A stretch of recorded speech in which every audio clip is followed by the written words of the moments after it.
Bugün birlikte Leipzigi gəzirik. Çünki evlilik ildönümümüzdür. Yaxın şəhərlərdən birlikdə gəzmədiyimiz buraydı. Enerjimiz yerindəykən və hava da çox isinməmiş əvvəlcə bir şəhəri turlayırıq. Həftə sonu olduğundan şəhərdə sıxlıq çox idi. Amma şəhəri çox bəyəndim.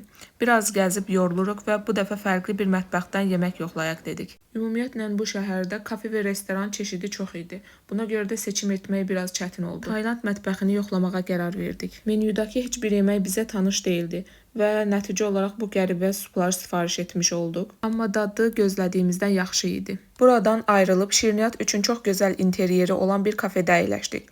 Tortumla rəngi eyni olsun deyə mən portağal suyu sifariş etdim.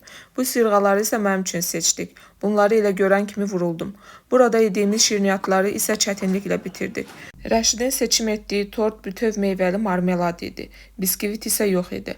Mənim seçdiyim isə krem əvəzinə sanki şəkərli margarin yağı istifadə etmişdilər. Burada ümumiyyətlə mən ən çox bizim tortların və şirniyyatların həsrətini çəkirəm. Daha sonra maraqlı bir dondurma məkanı kəşf edirik. Deməli, istənilən ölçüdə qab alıb istədiyin çeşidlərdən özün öz dondurmanı hazırlayırsan. Azərbaycanlı olduğumu demədən göstərdim və təbii ki 8 çeşidin 5-indən götürdüm və onu deyim ki, əgər qabda yer qalmış olsaydı digər 3 çeşidindən də götürmək istəyərdim.